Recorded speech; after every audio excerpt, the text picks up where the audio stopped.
नमस्कार दोस्तों, येली सोसाइटी में आप सभी का एक बार फिर से बहुत बहुत स्वागत है। दोस्तों आज वीडियो में बात करेंगे सीएससी आधार इनरोलमेंट सेंटर के बारे में। जी हाँ दोस्तों, जैसे कि आप सभी को पता है कि बहुत सारे स्टेट्स में पंचायत भवन के भीतर सीएससी को आधार इनरोलमेंट का काम करने का अप्रूवल मिल चुका है और उसका अनाउंसमेंट भी हो चुका है। और कौन कौन से स्टेट्स का है वो मैंने आपको लास्ट वीडियो में शेयर किया था, तो वो अगर आपने नहीं देखी है तो उसको वीडियो को कंप्लीट जरूर देखिएगा। लेकिन आज इस वीडियो में एक नया अपडेट है। जैसे कि आप सभी को पता है कि सभी स्टेट्स में नहीं, लेकिन कुछ स्टेट में सीएससी को पंचायत भवन के भीतर आधार इनरोलमेंट सेंटर, जहां पे नया आधार बन सकता है, वो वाले केंद्र का अप्रूवल मिल गया है। और वहां पे केंद्र बनाने के लिए जो डिस्ट्रिक्ट मैनेजर्स या जेडीएस के ग्रुप में है, वहां पे वीएलई को मैसेज भी डाला जा रहा है कि क्या क्या चीजें होनी चाहिए एक वीएलई के पास जो इसके लिए अप्लाई कर सकता है, जिसको इसको खोलने का मौका दिया जाएगा। ठीक है, तो अभी अगर आपके स्टेट में ऐसा कोई स्कीम नहीं चल रहा है, अगर आपके स्टेट में है तब तो आपको पता ही चल गया होगा। लेकिन दोस्तों यहाँ पे अगर आपके स्टेट में अभी ऐसा कोई स्कीम नहीं चल रहा है या ऐसा कोई अप्रूवल नहीं मिला है कि सीएससी पंचायत भवन में जो आधार इनरोलमेंट सेंटर है वो खोले, फिर भी आप इस वीडियो को पूरा वॉच जरूर करिएगा। क्योंकि दोस्तों मेरा ये वीडियो अपलोड करने का मकसद यही है कि आपके यहाँ पे अभी आधार का काम इनरोलमेंट सेंटर बनाए जा रहे हो या ना बनाए जा रहे हो, कम से कम आपको इसके भीतर क्या क्या एलिजिबिलिटी क्राइटेरिया होती है, क्या क्या चीजें आपको अप्लाई करनी पड़ती हैं, क्या क्या सर्टिफिकेट्स होने चाहिए, क्या क्या चीजें आपको करनी है, ताकि जब आपके यहाँ पे इसका जो प्रोसेस है स्टार्ट हो तब आपको किसी चीज के लिए भागदौड़ ना करनी पड़े या कोई इसी वजह से आपको इसका लाभ लेने से वंचित ना रहना पड़े। क्योंकि दोस्तों जैसे कि आप सबको पता है बहुत सारी आजकल की डेट में सर्विसेज हैं या कोई सर्टिफिकेशन है जिनको पास करने के बाद महीनों बाद सर्टिफिकेट आता है और उसके बाद जो है उसका काम पोर्टल पे एक्टिव होता है। तो ऐसे में दोस्तों आप सभी इस वीडियो को पूरा एंड तक जरूर देखिएगा। और इसके आगे की जानकारी देने के लिए मैं लिए चल रहा हूँ आपको अपनी कंप्यूटर स्क्रीन पर। लेकिन उससे पहले अगर आपने अभी तक येली सोसाइटी मोबाइल ऐप पे ज्वाइन नहीं किया जरूर करिएगा, और चैनल पर भी नहीं है तो चैनल को सब्सक्राइब करने के साथ बेल आइकन जरूर दबाइएगा। वीडियो पसंद आए तो वीडियो को भी लाइक करने के साथ बाकी दोस्तों को चैनल बिल्कुल मत भूलिएगा। तो दोस्तों यहाँ पे इसके आगे की जानकारी देने के लिए हम आपको लेके आ गए हैं cscuid.in की वेबसाइट पे। हालांकि इससे पहले मैं आपको दिखा देता हूँ कि आपको ट्विटर पे भी बहुत सारे इंपॉर्टेंट इंस्ट्रक्शंस मिल जाएंगे। क्योंकि जैसे सीएससी में कुछ नया काम आता है तो लोग फ्रॉड करने के तरीके ढूंढने लगते हैं, लोगों से ठगने के तरीके ढूंढने लगते। तो ऐसे में दोस्तों सीएससी आधार यूशियल इनरोलमेंट सेंटर या फिर बैंक बीसी वगैरह के लिए अगर कोई भी कुछ भी पैसे मांगता है तो आपको कहीं से भी किसी के पैसे देने की जरूरत नहीं है। जो भी काम होगा आपका डिस्ट्रिक्ट मैनेजर के थ्रू होगा। हालांकि इसके ऊपर मैंने एक डिटेल आर्टिकल भी लिख दिया है कि सीएससी आधार इनरोलमेंट सेंटर जो पंचायत भवन में खोला जा रहा है उसका क्या ऑफिशियल अपडेट है, किस तरीके से क्या खोला जाएगा, और जो एलिजिबिलिटी क्राइटेरिया, जैसे कि आप सभी को पता है कि सीएससी का जो यूशियल आया था इससे पहले, उसमें भी बहुत लंबी चौड़ी एक एलिजिबिलिटी क्राइटेरिया थी जिसके भीतर वीएलई को वो सारी चीज़ें करने के बाद ही उसका सेंटर खोलने का मौका दिया जाता है। जैसे मैं आपको मेरे सामने विंडो खुली हुई है, मैं बता देता हूँ क्या क्या चीज़ें थी उसमें बेस। तो यहाँ पे दोस्तों बैंक बीसी एक तो होना चाहिए था उसका, और फिर आपका जो सीएससी सेंटर है वो कहाँ पे लोकेटेड है, उसके अलावा जो है यहाँ पे आपको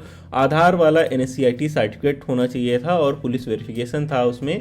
और इसी के साथ में इसी तरीके से आपको क्या चाहिए था, कलर मल्टीफंक्शन प्रिंटर चाहिए था, सिंगल फिंगरप्रिंट स्कैनर चाहिए था, सिंगल आइरिस स्कैनर चाहिए था, टीएफटी मॉनिटर चाहिए था, जीपीएस डिवाइस चाहिए था, और फिर यहाँ पे आपको 5 लोगों के बैठने की व्यवस्था करनी थी, इंटरनेट जो फैसिलिटी थी वो करनी थी, सीसीटीवी कैमरा अवेलेबल होना चाहिए था, रैम फैसिलिटी होनी चाहिए दिव्यांग के लिए, टोकन सिस्टम और टॉयलेट, ये सारी चीज़ें यूशियल के लिए चाहिए थी। अभी इनरोलमेंट सेंटर के लिए क्या चाहिए वो बताने के लिए मैंने एक डिटेल आर्टिकल लिख दिया है वीएलई सोसाइटी वेबसाइट पे। क्योंकि मुझे जो इन्फॉर्मेशन मिली, क्योंकि मेरे स्टेट में अभी ये सर्विस लाइव नहीं है, तो मुझे जो हमारे सीएससी वीएलई भाई हैं दूसरे स्टेट के, उन्होंने व्हाट्सएप के माध्यम से ये चीज़ शेयर की थी, तो वो मैं यहाँ पे आपको दिखा देता हूँ। उसको मैंने वीएलई सोसाइटी की वेबसाइट पर ही लिख दिया है, लिंक मिल जाएगा, वहाँ से जाके इसको रीड कर लेना। ठीक है, तो यहाँ पे सबसे पहले देखो क्या लिखा हुआ है, must be registered and a minimum of 200 transaction per month on DigiPay. यानी कि आप सीएससी डीजीपे को अगर नहीं यूज़ करते हैं तो आप सीएससी डीजीपे को, यहाँ पे मैंने लिंक दे दिया है कैसे क्या यूज़ करना है, पता चल जाएगा आपको। तो यहाँ पे डीजीपे को आप ज़रूर से इंस्टॉल कर लीजिएगा और इसको यूज़ करना स्टार्ट कर दीजिए। क्योंकि डीजीपे पे 200 ट्रांजेक्शन्स चाहिए होंगे आधार इनरोलमेंट सेंटर के लिए जब भी आप इसके लिए अप्लाई करेंगे। ठीक है, दूसरी चीज़ है, अगर आपने इंश्योरेंस सर्विस अभी अपने डिजिटल सेवा पोर्टल पे एक्टिव नहीं की है तो इंश्योरेंस वाला रैप वाला एग्जाम या वीएलई आईएनएस वाला, ठीक है, दोनों का लिंक दे दिया है। जो भी आपको आसान लगता है उसका जो है आप यहाँ पे एप्लीकेशन प्रोसेस मिल जाएगा, इसको अप्लाई करके एग्जाम दे दीजिएगा तो आप किसी भी गाड़ी का बीमा कर पाएंगे, प्लस इंसान का भी बीमा, वो सारी चीज़ें आप लाइव हो जाएगा सीएससी से। ठीक है, अगला क्या है, आपको 10 LIC पॉलिसी या इंडिया फर्स्ट की पॉलिसीज़ बेचनी है, उसका भी लिंक दे दिया है। वहाँ से जाओगे, पूरी प्रोसीजर आपको दिख जाएगी किस तरीके से इसमें काम करना है। बहुत महंगी नहीं होती हैं, 200-400 रुपये की पॉलिसी है। और इसके बाद यहाँ पे देखो जो PMJY है, यानी कि आयुष्मान भारत के भीतर आपकी आईडी एक्टिव होनी चाहिए। नहीं हुई है तो आप अपने डिस्ट्रिक्ट मैनेजर से मिलकर करवा लेना है। इसके भीतर आपको VLE कैसा आयुष्मान कार्ड बनाना है उसके ऊपर भी मैंने डिटेल आर्टिकल लिख रखा है। और इसके अलावा प्रधानमंत्री किसान मानधन योजना PMKMYM, और इसके भीतर भी आपको कैसे क्या काम करना है देख लीजिएगा। इसके भीतर भी आपकी आईडी एक्टिव होनी चाहिए।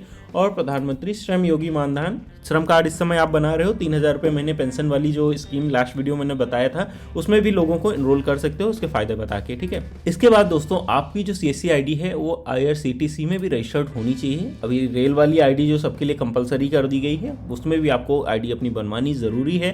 कैसे बनवानी है उसका भी रजिस्ट्रेशन प्रोसेस दिया है, वहाँ से जाके देख लेना। और इसके बाद आपको NPS में भी ट्रांजेक्शन्स करने हैं, मिनिमम 10 होने चाहिए। तो आप धीरे धीरे से करके करोगे तो तब तक आपके यहाँ जब लाइव होगा तब तक आराम से आपके हो जाएंगे। तो ये NPS वगैरह का भी प्रोसेस आप समझ लीजिएगा यहाँ से। उसके बाद देखो हेल्थ सर्विस टेलीमेडिसिन, इसमें तो 1 ही रुपये शायद कटता है। ये हेल्थ टेलीमेडिसिन सर्विस, इसके ऊपर भी मैंने डिटेल आर्टिकल लिख रखा है, इसको भी समझ लेना कि ऑनलाइन कैसे क्या इलाज के लिए बातचीत कर सकते हैं। नहीं तो 2-4 जो है अपने यहाँ ऑपरेटर्स के अपने भी आप रजिस्टर करके इसमें कर सकते हो। इसके बाद देखो ई-श्रम के भीतर 500 रजिस्ट्रेशन होने चाहिए कम से कम। तो अगर अभी आपने कम बनाए हैं तो थोड़ा और मेहनत करके 2-4 जगह बना लीजिएगा। अगर बन गए इससे ज़्यादा तो बहुत अच्छी बात है। इसके बाद देखो डिजीनेम में डोमेन नेम बुक करना है, यानी कि अपने CSC सेंटर के लिए आपको एक वेबसाइट बनानी है या एक ऐसा वेबसाइट टाइप में डिजीनेम डोमेन बुक करना है, ठीक है। तो यहाँ पे उसका भी प्रोसेस दे दिया है। और अगर आप अपने CSC सेंटर की वेबसाइट बनाना चाहते हैं तो यहाँ पे वीडियो भी दे दिया है, यहाँ से जाके देख लीजिएगा, उस हिसाब से आप बना सकते हो, ठीक है। और उसके अलावा देखो 100 PMG दिशा रजिस्ट्रेशन होने चाहिए। तो अगर आप PMG दिशा में काम किए हैं तो ये ऑलमोस्ट हो ही चुका होगा। अगर नहीं हुआ है तो आप उनके एग्ज़ाम करवा लीजिएगा। इसमें कैसे काम करना है वो भी प्रोसेस आपको यहाँ पे मैंने दे रखा है, ठीक है। अभी आगे देखते हैं। इसमें 10 मिनिमम BCC रजिस्ट्रेशन होनी चाहिए। ये नहीं पता होगा तो आपको मैं बता देता हूँ कि CSC BCC कंप्यूटर कोर्स भी करवाता है CSC एकेडमी के माध्यम से, इस तरीके का सर्टिफिकेट मिलता है। तो यहाँ पे अगर आपने इसके लिए भी लोगों को नहीं रजिस्टर्ड किया है तो आप कर सकते हो। इसके भीतर कैसे करना है, क्या फीस रहती है वो आप देख लेना वहाँ से। अभी ऑप्टिकल फाइबर स्प्लाइसर वाला जो कोर्स आया था उसके भीतर कम से कम 1 रजिस्ट्रेशन होना चाहिए। तो आप अपने यहाँ किसी ऑपरेटर वगैरह का भी रजिस्ट्रेशन करवा सकते हो। तो फाइबर जो मेंटेन करनी होती है गांव-गांव इंटरनेट वाला, वो मेंटेन करने का कोर्स होता है, तो ये आप इसमें करवा सकते हैं। फिर क्या है, मिनिमम 200 ग्रामीण स्टोर कस्टमर ऐप इंस्टॉलेशन, ठीक है। तो ये ग्रामीण स्टोर CSC ये तो आपको पता ही होगा। तो अगर आप नहीं अभी तक करवाते हैं तो आप धीरे धीरे से अपने यहाँ पे जो भी लोग आते हैं उनको डाउनलोड करवाना, जैसे आधार के लिए आते हैं या किसी सर्विस के लिए आते हैं, तो आप ग्रामीण स्टोर के बारे में बता के उनको डाउनलोड करवा सकते हैं इस तरीके से। और इसके आगे देखो क्या है, पुलिस वेरिफिकेशन, ये भी कैसे करना है आपको अप्लाई, उसका भी प्रोसीजर मिल जाएगा। तो आप पुलिस वेरिफिकेशन के लिए भी यहाँ से अप्लाई कर सकते हो, ठीक है। और अगला उसके बाद क्या है, आपको IIBF का एग्ज़ाम जो बैंकिंग वाला होता है वो भी पास करना होगा। तो इसको कैसे क्या पास करना है उसका प्रोसीजर भी दिया हुआ है, जाके देख लीजिएगा। और इसके बाद NSCIT सर्टिफिकेट, यानी कि आधार सुपरवाइज़र वाला सर्टिफिकेट, ये अगर नहीं है तो फिर आप आधार का काम ही नहीं कर सकते, ना UCL का ना सुपरवाइजर उसका नया एनरोलमेंट का। तो ये भी आप जाके इसको अगर नहीं पास किए तो रजिस्ट्रेशन करके कर लीजिएगा। उसके बाद सिविल रिपोर्ट, अगर आपने अभी तक अपनी नहीं चेक की है, CSC पोर्टल से किसी की नहीं चेक की, तो आप जो है ज़रूर चेक करिए। अगर किसी की चेक कर चुके हैं, अपनी नहीं चेक की तो कोई बात नहीं, लेकिन एक कम से कम ट्रांजेक्शन आपका होना चाहिए। और इसके बाद देखो क्या है, must be registered under Tele-Law service, ठीक है। तो अगर आपको नहीं पता तो बता देता हूँ कि टेलीलॉ सर्विस में लगभग 1500 रुपये पर मंथ VLE या PLB का जो है सैलरी भी आता है। तो ऐसे में अगर आपने नहीं किया तो अपने किसी ऑपरेटर को रजिस्टर करवा के उसको काम करवाना स्टार्ट करिए। कैसे क्या काम करना है वीडियो दिया हुआ है, यहाँ से जाके देख लीजिएगा, ठीक है। तो इस तरीके से पूरा इतनी सारी सर्विसेज में आपको एक्टिव होना पड़ेगा, तब जाके इसके भीतर आपको आधार एनरोलमेंट सेंटर जो पंचायत भवन में खोला जाना है उसके भीतर प्रेफरेंसेस मिलेगी, उसके भीतर आपको वरीयता मिलेगी, जैसे कि मुझे इन्फॉर्मेशन मिली है, ठीक है। तो अगर आप एक CSC VLE हैं, अभी तक इन सर्विसेज में काम नहीं करते थे, तो आप धीरे धीरे से इनमें काम करना है या इनके पोर्टल पे जाके रजिस्ट्रेशन करना है, इनका जो भी एग्ज़ाम वगैरह पास करना है ज़रूर कर लीजिएगा, ताकि इन फ्यूचर अगर आपके स्टेट में या आपके यहाँ पे भी अगर चल रहा है तो आपके यहाँ पे जब भी चयन किया जाए तो आपके पास एक मतलब मजबूत दावेदारी हो कि हाँ हम इतनी सारी सर्विसेज में काम करते आ रहे हैं, CSC की लगभग सर्व सर्विस में काम करते हैं और ये काम हमें मिलना चाहिए, ठीक है। तो इस तरीके से आपको इसके भीतर प्रेफरेंसेस मिल सकती है। और आगे दोस्तों यहाँ पे एक और चीज़ इंपॉर्टेंट है कि VLE के सेंटर पर कॉमन ब्रांडिंग आउटसाइड और अंदर रेट लिस्ट जरूर होनी चाहिए। तो अगर आपको नहीं पता है बैनर पोस्टर सीएससी का, तो यहाँ पे मैंने लिंक दे दिया है, यहाँ से जाके सीएससी की सभी सर्विसेज का लगभग बैनर पोस्टर आप डाउनलोड कर सकते हो, रेट लिस्ट वगैरह, तो वो प्रिंट करवा के अपने सेंटर पे जरूर डालवा लीजिएगा, ठीक है। तो ये सारी चीज़ें कुछ इंपॉर्टेंट अपडेट थे, लेकिन जाने से पहले एक बार फिर से मैं आपको रिमाइंड करवाना चाहूँगा कि आप किसी भी आधार की सर्विस के लिए या किसी भी सर्विस के लिए सीएससी किसी को कोई पैसा आपको फोन पे, पेटीएम या किसी तरीके से नहीं देना होता है। जो भी पैसा आपका कटता है वो सीएससी वॉलेट के माध्यम से कटता है, वही पैसा आपको सीएससी को देना होता है, इसके अलावा कोई पैसा नहीं देना होता है। इसके अलावा अगर आपको कोई बोलता है मैं ये काम दिला दूंगा, वो काम दिला दूंगा, तो किसी चक्कर में मत पड़िएगा, अदरवाइज आपके पैसे का नुकसान हो जाएगा और काम तो आपको डेफिनेटली नहीं मिलने वाला है, ठीक है। तो आशा करता हूं दोस्तों आपको ये पूरा आर्टिकल काफी यूजफुल रहा होगा। अगर ये वीडियो अच्छी लगी तो वीडियो को लाइक करने के साथ बाकी दोस्तों जरूर पूछेगा। मिलते हैं ऐसे किसी नए वीडियो में, तब तक के लिए बाय बाय, जय।